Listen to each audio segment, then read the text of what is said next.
A paz, queridos, que bom estarmos aqui novamente no nosso programa semanal da Escola Bíblica Dominical para darmos sequência à nossa série de estudos bíblicos baseado nas cartas pastorais.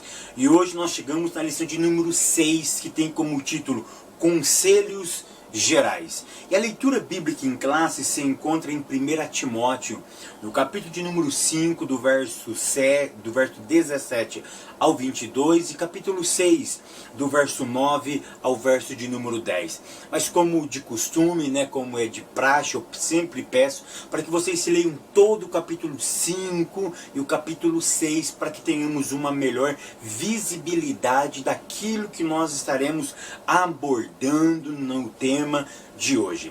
E como o nosso título é Conselhos Gerais, queridos, então nós vamos dar vários tipos de conselhos dentro da perspectiva da nossa revista, tá? E a nossa introdução, o nosso autor ele começa abordando alguns temas que é tratado nesses dois capítulos, quando Paulo escreve ao jovem Timóteo. É óbvio que não vai dar para abordar todos, só para vocês terem uma ideia, o tratamento às viúvas leva do verso 3 até o verso 16 do capítulo 5 de 1 Timóteo. Então, o tratamento o tempo, vamos dizer assim, que Paulo dispensa para tratar as viúvas é um tempo muito longo e nós aqui não temos tempo para as nuances, mas eu prometo para vocês que eu coloquei isso no meu coração. Eu vou gravar um vídeo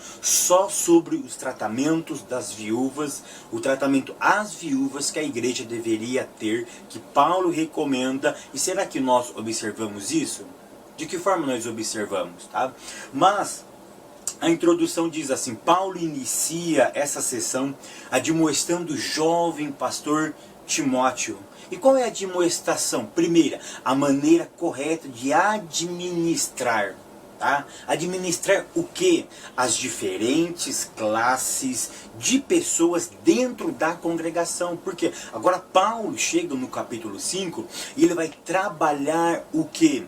Que ele vai trabalhar na parte administrativa. Paulo vai trabalhar na parte do relacionamento interpessoal. E Paulo ele vai quebrar, ele vai entrar em uma esfera que isso pega eu, pega vocês, pega o ser humano de alguma forma, do que de dar preferência para algum tipo de grupo que nós nos aproximamos por afinidade ou por alguma outra questão que nos aproxima. E existem outros tipos de grupo que nos afastam, que nós não nos aproximamos deles. Então Paulo vai dizer o seguinte: o obreiro, o líder, ele não pode ter grupo, ele precisa trabalhar toda a relação interpessoal na sua diferença. Então Paulo vai trabalhar a ideia de tratar os iguais nas suas igualdades e os desiguais nas suas desigualdades. Então Paulo ele vai trabalhar justamente isso. Ou seja, por quê? Porque alguns grupos eram diferentes de Timóteo. E Timóteo tinha que entender essa diferença e trabalhar neles dentro dessa diferença. Dentro dessa diferença. Então Paulo ele dá uma pinceladinha aqui também sobre a dignidade da pessoa humana, ou seja, tratar o ser humano e não tratar coisas. Então Paulo ele vai trabalhar justamente esse princípio. Paulo estava informando ao jovem pastor, o jovem Timóteo, que na administração eclesiástica não havia espaço para grupos prediletos, mas todos deveriam ser tratados com igualdade. Infelizmente nós observamos isso em algumas administrações eclesiásticas. Preferência por grupos. Tem pastor que tem preferência por exemplo, ele tem 30 obreiros. ele tem preferência por alguns. Isso faz parte do ser humano. Eu não estou negando essa predisposição a ter predileção por algum tipo de grupo, por algum tipo de pessoas. Mas isso não deve permear o meu ministério. Eu não devo trabalhar só para aquele grupo. Eu tenho que trabalhar para todos o restante dos grupos. Então Paulo ele vai trabalhar justamente sobre isso. No tópico 1, diz o seguinte, o cuidado com o rebanho. E o item 1, ele diz o seguinte, o cuidado com os anciãos. Então Paulo vai falar sobre o cuidado do rebanho, na perspectiva geral. E agora ele vai segregar. Então o primeiro conselho que Paulo dá a Timóteo é o seguinte, cuida bem dos anciãos da igreja. E aí Paulo cita para ele, Paulo escreve logo de cara no capítulo 5 a seguinte forma, não repreendas asperamente os anciãos, mas admoesta-os como a pais, aos jovens como a irmãos, e as moças como irmãs, e as idosas como mães.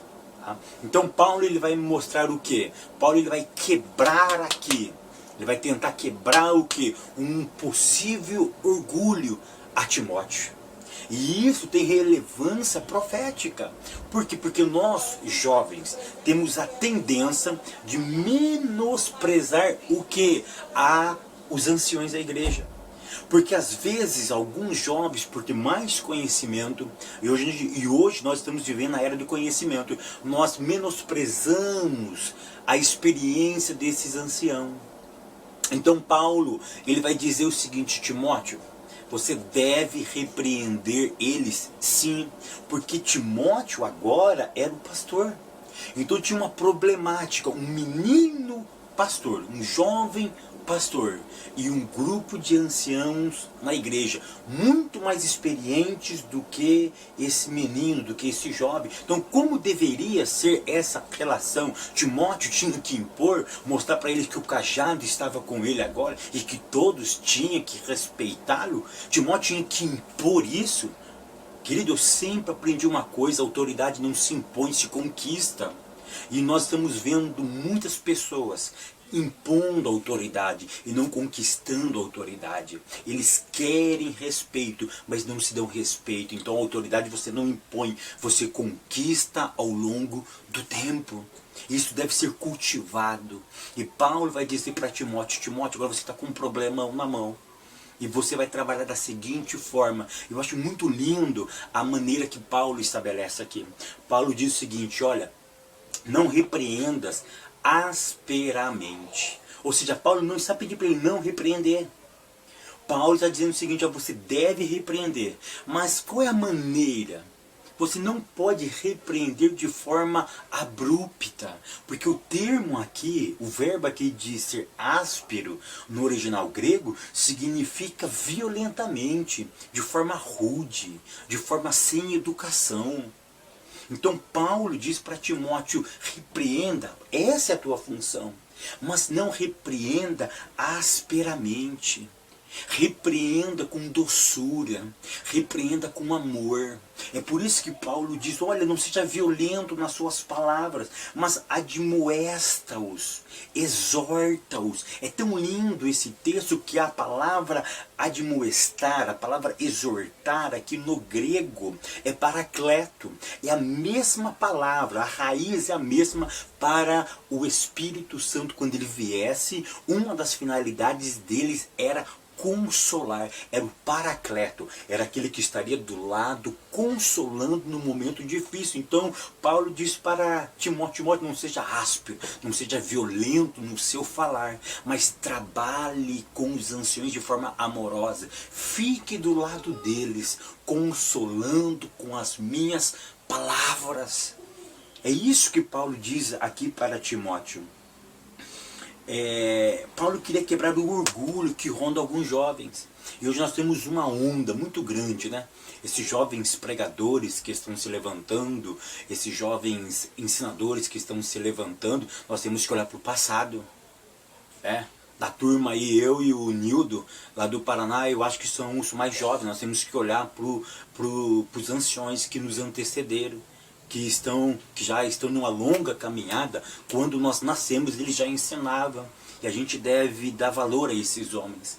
E se você é professor, por exemplo, e se na sua classe tem pessoas mais idosas, com muito mais conhecimento do que vocês, e às vezes nós precisamos os repreender, mas que isso seja de forma honesta, que isso seja de forma amorosa, paracleto, de forma consoladora, e não de forma abrupta, porque aqui quem manda sou eu, não. É isso que Paulo está querendo dizer. Nós devemos ganhar as pessoas pelo tato, pelo trato, e não pela forma áspera de falar. O item de número 2 diz assim: o cuidado com as mulheres idosas e viúvas. Tá? O que eu quero salientar nesse texto é a falta de programas nas igrejas para essa faixa etária. Por quê?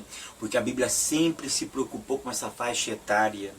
Se nós analisarmos, por exemplo, Atos capítulo 6, verso 1, Atos capítulo 9, verso 39, Deuteronômio capítulo 10, verso 18, Deuteronômio capítulo 28, verso 17, Isaías capítulo 1, do verso 1 ao verso 7, e o verso 17, nós vamos comprovar a preocupação bíblica, a preocupação do Antigo Testamento sobre o cuidado com as viúvas. E essa é uma preocupação que nós não temos.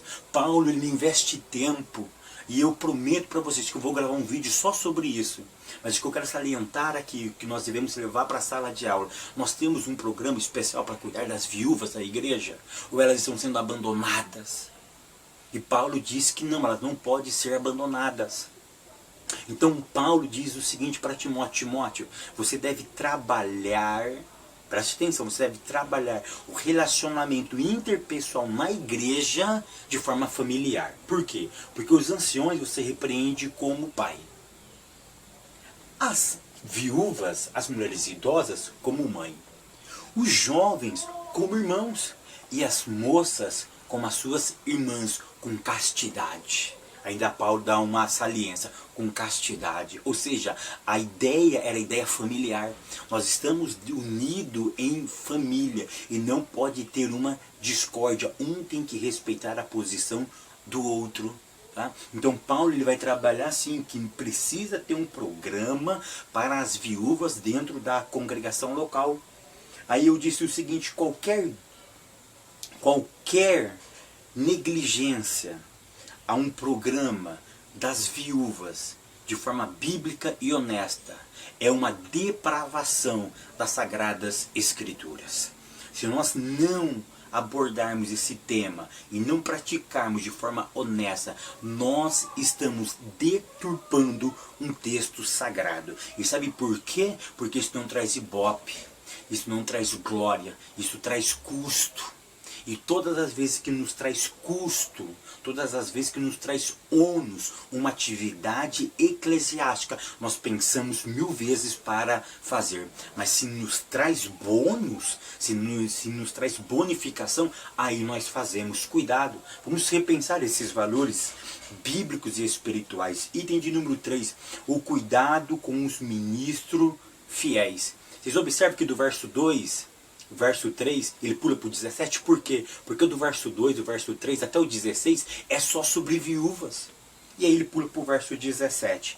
E o verso 17, ele vai falar sobre a dignidade de um obreiro. Como que a igreja local deve tratar o seu obreiro? E a pergunta que eu quero fazer é o seguinte: é justo o obreiro ser assalariado? Porque Timóteo, Paulo vai dizer isso para Timóteo, que a igreja devia valorizar o obreiro, o presbítero, e essa honra deveria ser duplicada. O que significa isso? Algumas interpretações, mas uma muito interessante que eu quero trazer aqui, essa dupla honra significa o quê? Dignificar ele, honrar ele dentro da sua função eclesiástica e também remunerá-lo. Tá? Remunerá-lo. Então, querido, não é pecado e muito menos antibíblico o obreiro viver da igreja. Mas tem um detalhe. Aqui Paulo fala, naquela época os presbíteros tinham duas finalidades. E tinha dois tipos de presbítero dentro da igreja. Existia aquele presbítero que governava, que administrava, que hoje, nas nossas igrejas, por exemplo, nas Assembleias de Deus, não existe necessariamente esse tipo de obreiro. Mas na época de Paulo tinha dois tipos de presbíteros. Tinha um presbítero que governava, fazia parte administrativa, e tinha um outro presbítero que ministrava a palavra. É por isso que Paulo ainda dá uma saliência para aqueles que ministravam a palavra, porque naquela época eles viviam de tempo integral para ministração da palavra de Deus e para o cuidado com a igreja de Deus naquela época. Então o que eu quero salientar aqui é o seguinte: o obreiro é digno do seu salário? É, porque é bíblico, mas vamos refletir sobre uma coisa. Existem muitas pessoas que estão se aproveitando disso, estão se enriquecendo de forma ilícita, estão aproveitando e vivendo da fé dos outros. O camarada aprendeu 2 ou 3 passagens bíblicas e aí ele sai pelo mundo afora querendo ganhar salário da igreja, irmão, pelo amor de Deus. E isso já não é bíblico. E isso já não é honestidade. O texto está querendo dizer que a igreja local, ela deve sim administrar os seus obreiros. E esses obreiros sim são dignos do seu salário. Por quê, querido? Porque tem muitos obreiros que investem tempo. Tem muitos obreiros que se dedicam horas e horas de estudo. Tem muitas pessoas que não fazem mais porque não tem recurso.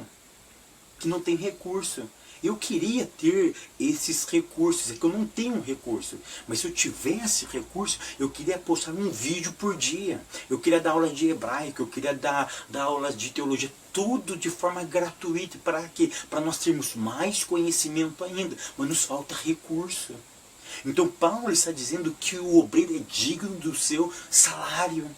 Ele é merecedor, aquele que dispensa tempo da sua vida para se dedicar à obra de Deus. Mas nós não podemos nos aproveitar disso. E tem muitos se aproveitando e se enriquecendo de forma ilícita. Mas a Bíblia diz sim que é digno o obreiro do seu salário. Tá? Tópico de número 2, o trato com os presbíteros. Agora Paulo vai dizer o seguinte: Timóteo, se algum presbítero seu falhar em algum ponto, eu vou dar algumas diretrizes para que você possa contornar essa situação e administrar ela de forma correta. Tá? De forma correta. Item de número 1, acusação contra os presbíteros. Tá? Contra os presbíteros. Olha bem o tema. Acusação contra os presbíteros. Aqui eu quero desmistificar aquele conceito que eu aprendi desde os meus 14 anos nas Assembleias de Deus. Não toqueis nos meus ungidos. Irmão, muito cuidado com isso. Quando um pastor, quando um obreiro da igreja local, o líder, os seus auxiliares, ele falha, nós não estamos tocando na unção dele. O que eu quero que vocês entendam é o seguinte: quando o texto diz não toqueis nos meus ungidos, é não tocar na unção. É não tocar naquele que o chamou para aquela obra. Mas as suas atitudes sim devem ser o que? Examinada dentro das Sagradas Escrituras. Ora, agora o pastor vai poder fazer o que quer? O obreiro vai poder pintar e bordar, e nós, membros, vamos nos calar com as atitudes profanas e erradas deles de forma alguma. Nós precisamos confrontá-los. Nós precisamos sim estar atentos para que as suas atitudes não reflitam na igreja. As suas atitudes negativas. Então essa ideia de que não toquei nos meus ungidos, ela está relacionada àquele que o chamou. Ou seja, o texto diz o seguinte: aquele que o chamou vai cuidar deles, mas as suas atitudes devem ser pautadas pela palavra. E se a palavra o desqualificar, ele deve ser repreendido. Tá? Meu Deus, falar mal do... Não é, irmãs, vamos separar. Falar mal é uma coisa. Falar mal é uma coisa, mas se ele está tendo procedimento que compromete o seu santo ministério, Paulo está dando recomendações aqui. Precisa ter no mínimo 2 ou 3 testemunhas. Aí essas 2 e 3 testemunhas chegam, falam o fato, isso tem que ser apurado de forma muito bem feita, tá? Isso deve ser, não é assim, você ouviu, já toma uma providência, não, porque existem acusações falsas, existe sim falsas testemunhas, pessoas que inventam coisas que não aconteceu. Então, além de ter as testemunhas, além de ter as pessoas que presenciaram o fato, nós, obreiros, precisamos ter orientação divina para tomar uma decisão. Além das pessoas, precisamos ter orientação divina, precisamos ser guiados pelo Espírito Santo. O item 2 fala assim, a repreensão aos presbíteros, a repreensão dos presbíteros. O que eu quero salientar aqui é o seguinte, que a disciplina, ela deve restaurar. Para que nós disciplinamos alguém? Hoje não existe mais isso, né? Nossa, na minha época se disciplinava de monte, hoje não se disciplina mais as pessoas, né? Excluir agora não pode, né? Tem uma série de diretrizes aí que impede algum desligamento de alguns obreiros, só se for um caso gravíssimo, mas na minha época se disciplinava muito fácil, há 22 anos atrás, era uma facilidade muito grande. Mas a disciplina, ela tem um caráter de restaurar, mas na prática isso não funciona. Ainda mais se tratando de obreiros. Quando um obreiro é disciplinado, dificilmente ele fica na sua congregação ou no ministério. Por quê? Porque por algumas razões. Primeiro, às vezes ele não aceita. Segundo, às vezes ele acha que ele era intocável e que ele não podia passar por aquilo, que aquilo é um ato vergonhoso. Tá? E outras vezes a própria igreja o menospreza, coloca ele de forma vexatória. Quantas reuniões de obreiros, um obreiro ataca o outro em público, fala o seu erro em público. Queridos, isso deve ser tratado com uma dignidade enorme, porque estamos trabalhando com o ser humano. É claro que nós não vamos deixar de tratar, mas nós temos que tratar com honestidade, com amor, com graça e, acima de tudo, com a misericórdia de Deus. Tá? Porque a disciplina tem caráter de restaurar, mas na prática isso não acontece. Na prática acontece o que? A segregação, a pessoa vai embora. Item de número 3, o cuidado com a saúde. Aí o nosso autor vai entrar na questão que Paulo fala sobre o vinho, né? Eu sei que isso vai dar uma polêmica muito grande na escola dominical, pode ou não pode vinho, tá? Mas Paulo estava se referindo aqui a Timóteo, nesse caso, a aspecto medicinal. Tá? Na ausência de medicamentos, o vinho funcionava como remédio, mas o texto não está apoiando a bebedice. A Bíblia proíbe a bebedice. Aí eu sei que você está perguntando, e um golinho, né? Irmãos, cuidado.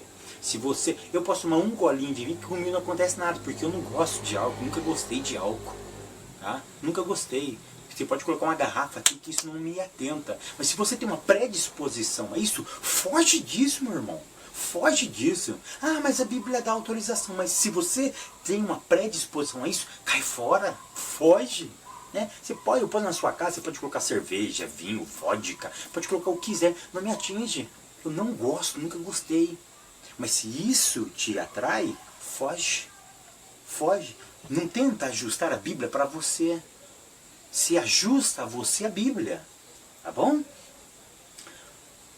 Tópico 4, conselhos gerais. Aí o nosso autor coloca no item de número 1, aos que não respeitam a sã doutrina, que ele já entra no capítulo 6, no verso 3 e no verso 4. Aqueles que não respeitam a doutrina, aqueles que ficam maltratando a doutrina, pregando heresia,